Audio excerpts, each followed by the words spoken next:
everybody? Welcome back to the SoCal Dram. I'm Matt. And I'm Caesar. And today, before we get into this familiar-looking bottle, we just want to say, hey, did you know that only 74% of the views on this channel come from people who are not subscribed? That's right. What are y'all doing? Be sure you hit that subscribe button if you're new here. Also, we appreciate you checking out the review. If you're a returning viewer, though, we do appreciate you sticking around. Nonetheless, everybody hit that little bell. That way you know whenever we drop a brand new video. Caesar, we got something familiar. What do we got today? We got something from your bar, my buddy. That's right. Today, we've got the Angel's Envy Kentucky Straight Bourbon Whiskey finished in port wine barrels. Let's get to it.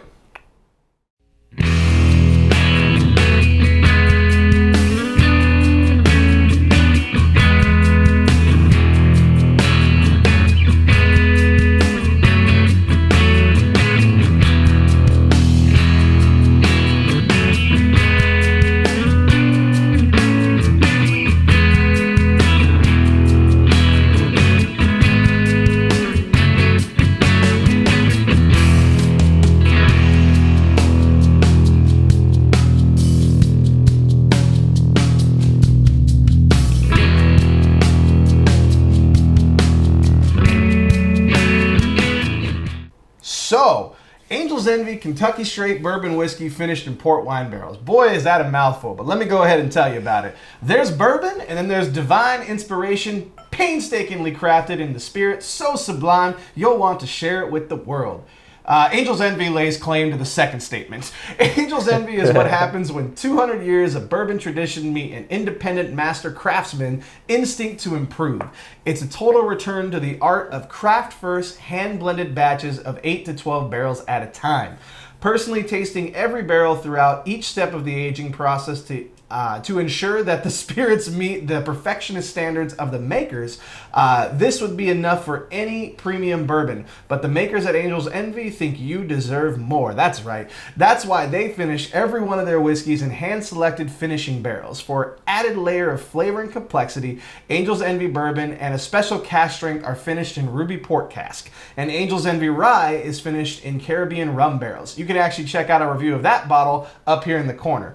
In short, it's only Angel's Envy when they say it is. Typically aged for up to 6 years and losing about 5% of the spirit each year to evaporation, or the angel's share, what's left behind is truly worthy of envy.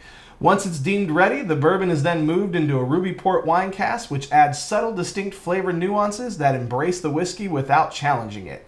The port finishing process lasts between 3 to 6 months, depending on the taste, using 60-gallon ruby port barrels made from French oak and imported directly from Portugal. This creates a whiskey of unprecedented smoothness, sweetness, and balance. I really don't know what else I can add to it. That's a lot of marketing speak, but honestly, they're right. Angel's Envy, you've probably had it, and it's just our chance to get a crack at it. If you haven't quite figured it out over the last couple weeks, this is Staple Month, where essentially we do all the bottles that everybody knows and loves. But hey, there may be some new whiskey drinker out there that has never had it, and they're like, Angel's Envy, what's this all about? Coming in about $40, presented at 45% ABV. You can sometimes, this creeps sometimes upwards to about $50, but it's not so, scarce where you can't find it, like if you just go one more shop.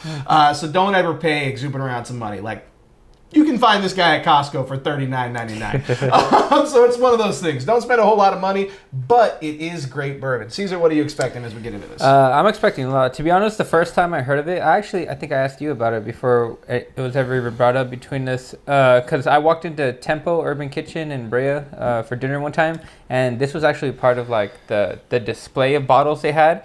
And I was like, ooh, that looks like a fancy bottle. And then I was like, hey, ever since then, I've always wanted to try it. Yeah, it's definitely a fancy bottle. I do like the bottle a lot. They don't do a whole lot of covering up. I think I've shared this before, but back when my dad used to make beef jerky, essentially, like mass-produced it, put it on shelves, kind of made beef jerky, not just in the kitchen. And he always believed in not covering the product, so he has had like one sticker label right on the front, but you could see the bag all the way around. And this bottle reminds me of that, because there's not a whole lot of marketing on it. There's a little side label. There's some etched angel wings on the back, not Kurt Angle wings. And then just, the front labeling. This is a good one. This is one that I have had many a times, but honestly hadn't had it until about a year and a half, maybe 2 years ago. And so when I first had it, I was like, holy crap, how have I missed this? So I'm excited to get into it today. I'm excited to get into it with you because if I'm not mistaken, we have not had this together. Not this. We've had obviously the rye, which again, if you haven't checked that out, it's down in the description below. And we both really liked that bottle. The Caribbean. The Caribbean rye one. Yeah. So that one, we both really liked That was it. good. I know that I like this one. My best friend, I don't think this ever leaves his bar. So it's one of those things where he's like, hey, you coming over? I'm like, I know he's got Angel's Envy. I can drink. And plus whatever I may have left there. But let's get into it. What are you getting on the nose? Let's see. Ooh. A little hot on the nose, huh? But I hot. think that's just because the coin was on it, because mine was too. Almost smells like corn to me, no lie. I mean, corn's in the mash bill, I'm sure. Oh. Yeah, it smells like corn. Like sweet corn, though. Yeah. Yeah, like a cup full of corn. What's interesting is on the nose, at least from the neck pour, because this is a brand new bottle, I'm not getting much of the port flavors. Like with port, I get a lot of ruby fruit. Yeah. I get a lot of chocolate, and I'm not really getting any of that jumping out of the glass. I agree.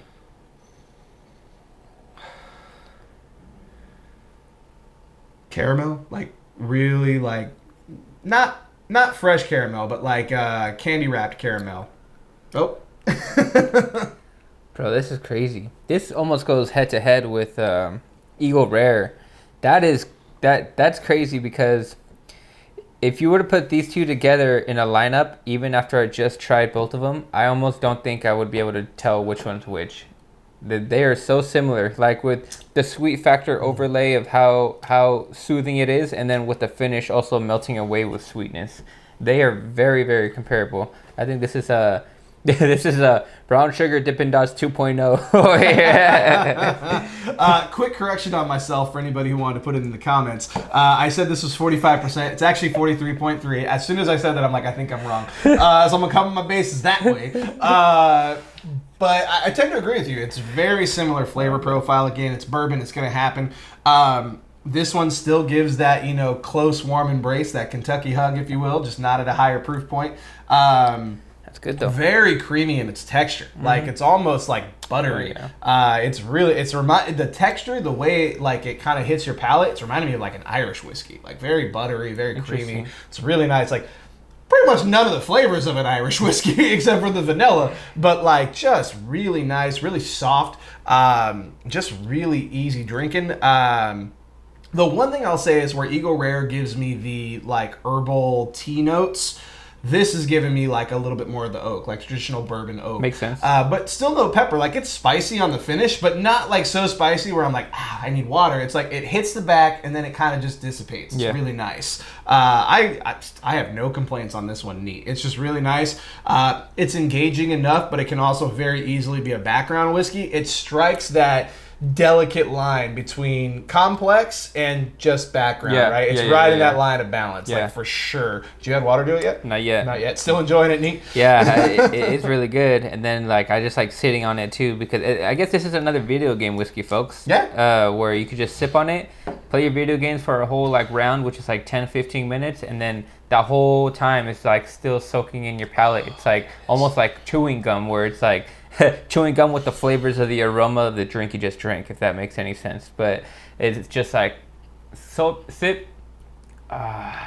I could play for another while. Even if I just got killed in the game, it's like, dude, this is so good. This tastes so good. So I put 3 drops of water in it, and it the nose anyway needed it. Like it really opens up the aromas in the glass, right? Like suddenly now I can get some more of those flavors. I'm getting some of like the dark cherry notes from the port, maybe a little bit of that bittersweet from the like dark chocolatey notes that I usually get in a port wine. But a little bit more vanilla's coming through, a little bit more of that caramel is there, obviously. But the water really kind of does open it up quite nicely. And it's funny with the water, at only 43%, when you drop it in, it kind of just sits there for a second and then just slowly kind of goes into the rest of the glass. I think I was watching it do it, I'm like, oh, that's kind of cool. Like it's oil, like it's oil or something? Yeah, kind of like when you drop vinegar in oil, like to put the garlic bread at an Italian restaurant, and it's just like, oh, hey, it's not moving, and then it moves. It's kind of the same thing. But I'm excited to get into it with water, because I don't think I've actually had this with water. So soft on the nose, though. Interesting. I mean, it's still right at the forefront, but I think the finish is just chopped away. Without water, the finish rides down, and it's like a sweet, gone. And then this is like sweet, gone. And then it's just like, all right, well, now I just have liquid in my mouth, and I need to keep drinking. I wouldn't say the finish falls off a cliff or anything like that. It's nowhere near but the it's first round. Definitely, and I don't know if it's just maybe the way that it went down, but like it's sitting on like the back of my tongue. And it's weird to say this, but I'm getting like a peppermint note out of it. And I don't know if it's literally just like I'm getting a little bit of mint, but I'm also getting pepper, and so there's the peppermint. I don't know, but like there's just this little bit of like candy cane sweetness on the back of my palate. So again, though, I don't know if that's just how it went down for me, because the finish is still riding with me. Like down here, it's not, but back here it is. The sweet part. Oh, the sweet is like not as sweet as it was neat, but now it's that candy cane sweetness where there's still a little bit of bite. Like, you know, when you have a candy cane, you're just like, oh yeah, this is really good. I'm really happy I did this. And halfway through, you're like, why am I still doing this? Like just regular peppermint candy cane. If you're one of those people, hey, maybe I could interest you in some candy corn. I don't know. I like the more like, you know, like stupid flavor candy canes. Like, oh, hey, the those are blue Sour ones? Patch candy canes. Give me those. Those are red. Those are blue. Because again, fat kid. Yeah, I know what you mean. The mini ones too. Didn't I bring those to work one time? I think you did. I think I did. Yeah. Everybody like casually found their way to our department. Like, hey, you got any more of those? I'm like, no, go away. It was either that or my wife bringing cookies. Which was the best part? All right, I'm going to get one more sip in with the water, see if anything's changed. Yeah, I prefer this neat.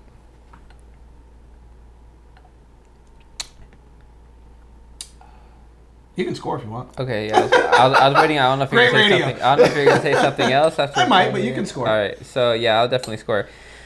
$40 is definitely not a bad price. It's still definitely worth it. Compared to the Eagle Rare, I still think the Eagle Rare was better, even if it was priced at $40. So with that being said, I'm not going to notch it down too much, because for $40, it's still a solid 4. But Eagle Rare did take the money, especially for how much it is and all the flavors you get with or without water. It was just bingo all the way. This is still good. It's still like without the water, it's still a brown sugar Dippin' Dot 2.0 Volume 2.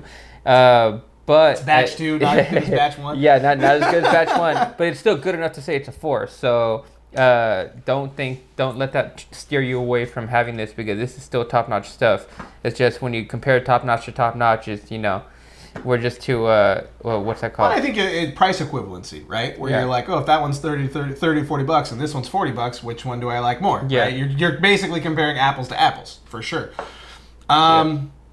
I'm with you. I definitely prefer it neat. When I took when I took it down the second time, I tried to not get it stuck on the back of my palate, and like I'm still getting that candy cane note for sure, but definitely neat on this one. I've had enough Angel's Envy to know that I like it. And you know, who's to say what? But this is batch 75H. Maybe that's just a bad batch. I don't know. So, you know, 75H, H for hammer it down, guys. But nonetheless, I'm inclined to agree. I am going to give this one, though,